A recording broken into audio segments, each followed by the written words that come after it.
Hey guys, it's Sack Attack here. Today, we're looking at this video. Guess what? Vegan Booty?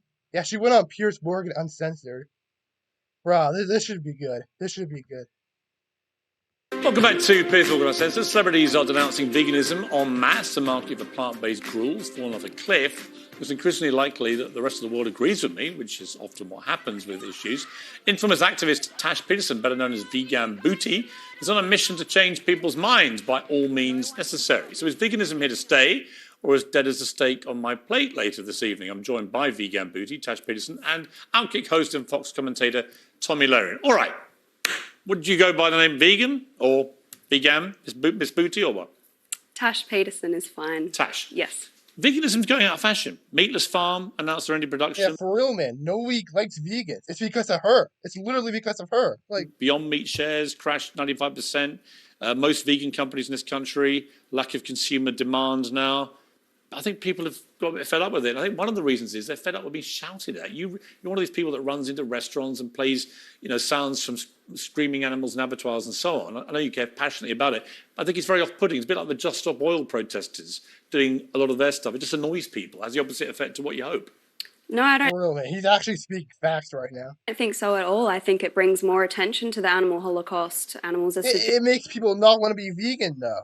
subjected to rape, torture, enslavement, abuse, and murder, and I'm bringing light to that. And I'm seeing. Why would you use the word? Okay, why vegan. use the word Holocaust? Holocaust is the mass extermination of more than 6 million Jewish people by Adolf Hitler and the Nazis. Well, that is one Holocaust in history. Why would you avoid? People know that as the Holocaust. Why would you use that kind of very emotive language, knowing it would offend a lot of people? Well, it's just a factual statement. If you look at the definition of a Holocaust, it is slaughter or destruction on a mass scale. Multiple Holocausts have occurred throughout human history, and non-human animals can be subjected to the same atrocities that humans can. In fact, it's the largest Holocaust in history, with 3 trillion individuals brutally murdered every year for human food consumption. All right, Tommy, you're from a ranching family.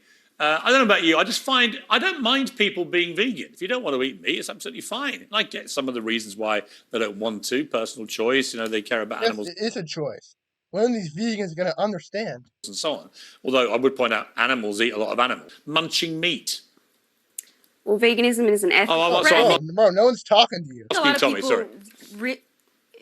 Yeah, I think a lot of people realize that it wasn't, in fact, the healthier choice, because when they choose this Beyond Meat or these other substitutes, it's actually just packed with different fillers. So it's not actually this cleaner option like a lot of people thought at the onset of the whole vegan craze. But I got to tell you, speaking of the animal holocaust, which I think is a ridiculous thing to say, Thank you. Someone had to say it. Bro, someone had to say it. from a ranching family. I'm from a ranching state. There's nobody that cares more for their animals than those in the ranching and farming communities. Now, I'm against factory ranching and farming as well, by the way. I think that that's atrocious. I'm an animal lover. But as somebody who comes from a ranching family, I can tell you that ranchers and farmers care for their livestock dearly. Yes, it does at the end of the day turn into a product for human consumption. But that doesn't mean that it is always inhumane, that it's always disgusting, that it's this animal holocaust or genocide, as your guest was referring to it as. It's also really annoying to me when people try to say that animals are causing climate change. I mean, if you don't want to eat animals because you love animals, or you have a health reason that prevents you from eating animals, that's fine. But this whole environmental craze that we need to get rid of animals because they're causing climate change, that's also a step too far, and part of the reason why this whole vegan craze is going out the window. Yeah, and Bear Grylls said recently, I was a vegan quite a few years. He said, but I thought it was good for the environment, I thought it was good for my health, and through time and experience and knowledge and study, I realised I was wrong on both counts. It was bad for the environment, bad for his health. He was never a vegan in the first place. Yeah, he was never a vegan in the first place. Veganism is an ethical view against animal abuse and murder. If you're against animal abuse and murder, you never contributed to it again. He wrote a vegan cookbook. It wasn't actually a vegan cookbook. It contained animal abuse and murder. So you're saying Bear Grylls was a fake vegan? He never was a vegan. He was a vegan? No, absolutely. You're saying he's a liar? He's not a liar. No, well, I've looked at the cookbook. You may not have liked the fact that he went back to eating meat, but he was a vegan for quite a while. Well, people just go by realised. that label all the time, but if they actually truly hold their ethical view against animal abuse and murder, then they would never turn back on veganism.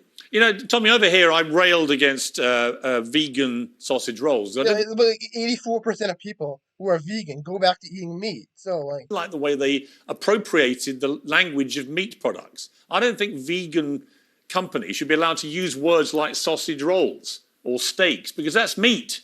bro, when is this guy just gonna eat a steak in front of her? Yeah, exactly. And they're filled with soy and fillers and other disgusting things that you actually don't want to put into your body. And meat tastes good. That's why all of these fake meat companies try to make it taste like meat. It never actually comes to fruition because it still tastes like crap. And I would also point out during COVID, when we were having shortages in the grocery store, if you looked for meat, it was sometimes hard to find, at least here in the US. But that Beyond Meat crap, that was always available because people don't want it. The consumers are deciding that they want maybe an organic option, maybe a free range option, but it's been done since the dawn of time. But we are beyond meat now. We're going back to munching meat. I love meat. I won't be persuaded otherwise. And I think there are better tactics than running into restaurants and playing noises of screaming animals. Personally. But thank you for coming on the programme. Tash, and thank you to Tommy as always. I'm actually gonna end it here. I mean, the video is over, so yeah, I'm gonna end it here. So remember to leave a like and subscribe for more content.